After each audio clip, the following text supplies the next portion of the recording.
Okay, so just a quick disclaimer before I start this video. Warning, this video does contain blood and gore and nudity. I mean, it is a Japanese film, so it's going to be kind of watch at your own risk, but I'll still put a link in the description down below, and you can watch it when you're alone. If not, I'll just be describing through this video, so it's be up to you mostly, Mike.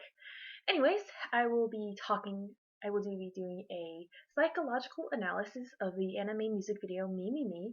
It was released November 21st, 2014 by the studio Khara and the media company Dwanga. And it's basically, the whole point of the video was to bring an awareness to the otaku lifestyle.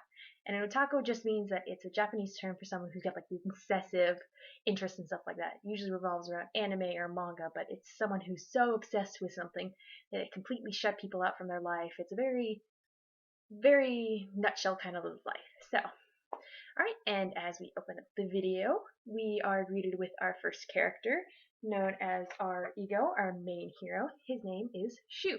As we meet Shu, we kind of get a glimpse into his world almost. He's the otaku, so we see that there are figurines and posters on his wall and like toy guns and stuff like that and sketches and things like that. So we can see he's the one that is otaku, and he's pretty living very small in his very tiny apartment and stuff like that. And as we see him, he is just lying on the bed and mind-numbingly watching a computer screen. And as we are looking at the computer screen, we are then zoomed in through the computer and kind of brought into this fantasy world where we meet our next people, our id, known as Dark Hannah. And Dark Hannah is his desire. She's this kind of fun, lovable, bouncy girl, kind of like any guy's dream girl in a sense of fantasy and things like that. She's fun and upbeat and everything's so happy and so great, and she's just kind of riding along his desires and stuff like that. But then all of a sudden, the video switches and the mood immediately shifts.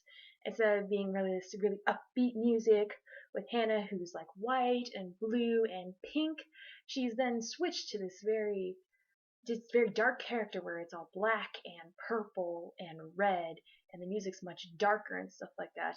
And that's when we meet the main Dark Hannah, who's kind of like, she's not even human anymore. She's like this very monstrous creature. She's got just like a skin all over, a skin suit almost in a sense, and four slit eyes that are like yellow and piercing. That's when Shu begins to realize that he no longer likes his id anymore. It's coming something very dark and very scary. And the moment we really see this happening is when we switch back to Shu's room, and all of a sudden Dark Hannah like pops out his computer screen and is chasing him all over his room, and he's scared and he's terrified, and she pins him in a corner. And even then his little figurines start coming to life and like hold him down and stuff like that. And Hannah comes up real close to him, and Dark Hannah comes up and even like regurgitates in his mouth. It's disgusting and scary. And Shu's starting to realize that maybe his id and his desires aren't all it cracked up to be. Because then we then black out. And then when we fade back in, we see present day Shu looking at a black and white memory in a sense of him and a girl on the ground crying. Now this girl on the ground crying is actually our last person, our superhero. Her name is Hannah. As you can see, there's the comparison between Dark Hannah, who's his desires, and his superhero Hannah, who's his morals. She's the real girl.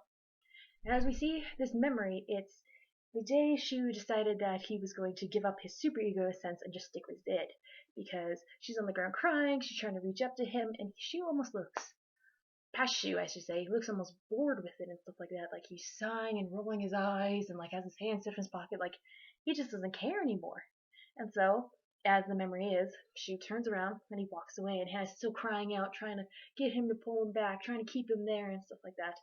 And then we see present day Shu like crying and regretting and like trying to call out to his past self, like don't do that, don't do that. Because then we are shown this like montage of like past memories. It looks like photographs and stuff like that, because they're like ones of where it's him and Hannah, they're bright and colorful, and they're at the movies and the aquarium, and they're out and they're enjoying life. So kind of Shu's starting to realize what he gave up to have his desires and stuff like that. And from that moment, we are flipped back from all the shattered memories and stuff like that to Dark Hannah like eating Shu, actually, like she's physically consuming him, where it's like a metaphor for his id kind of consuming him. So he's only about torso up now and stuff like that. You think this is the end, that's it, our hero is going to be no more and stuff like that.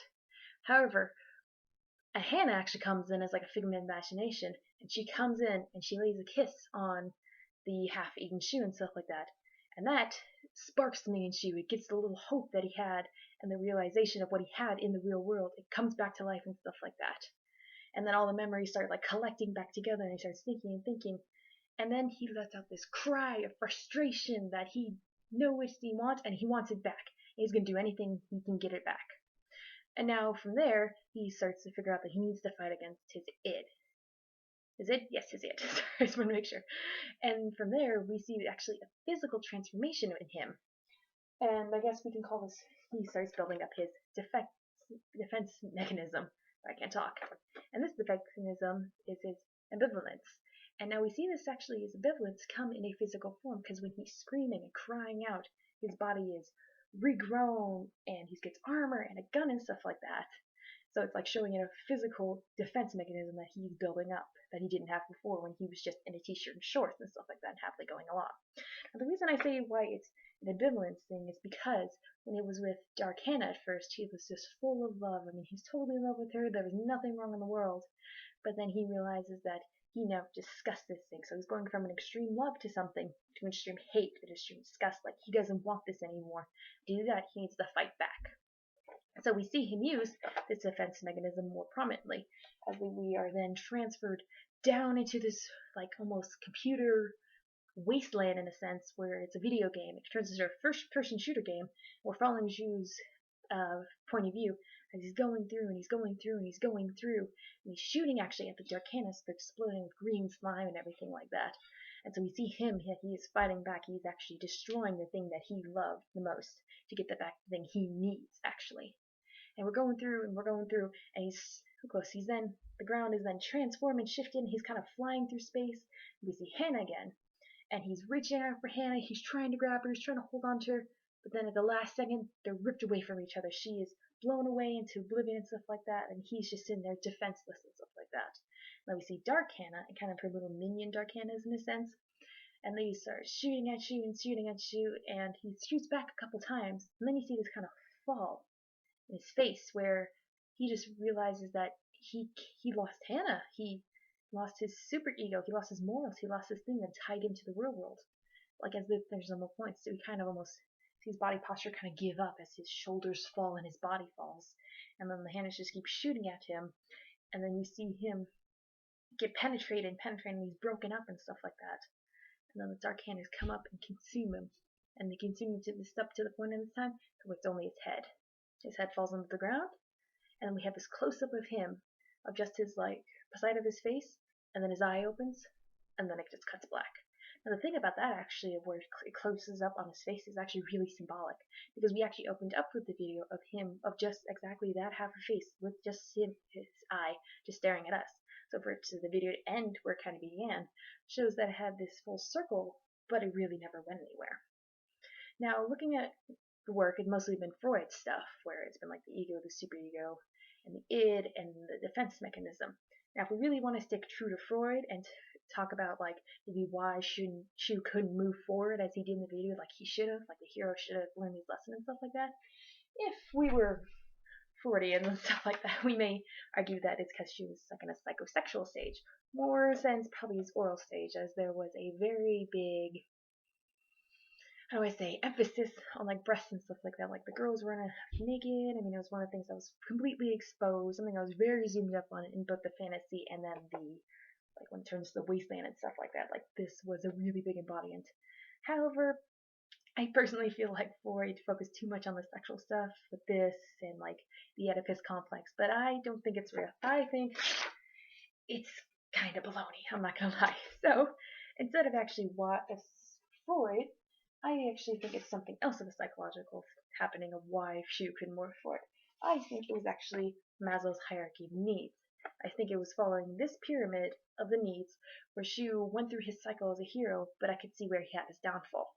Example, if we look at the pyramid, we start at the lowest level, which basically is just for like, you know, your basic needs, your food, your water, and shelter. As we opened up the video, that's all Shu had.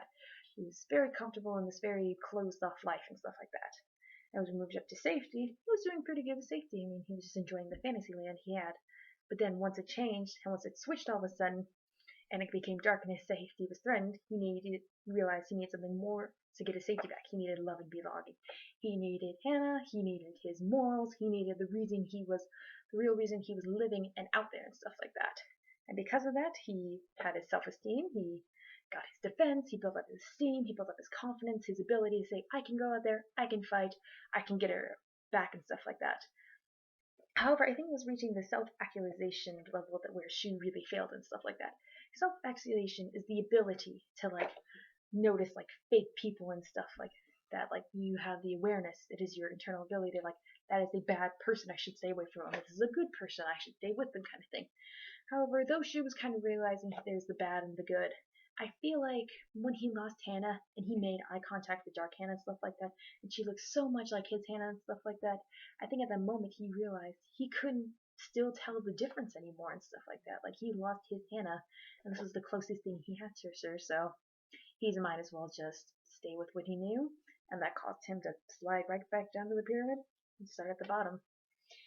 And so, unfortunately, our hero, it didn't end the way we kind of wanted to with most of our hero stories. Like I said, the hero learned is the bottom, he learns his lesson, he gets the girl, so on and so forth.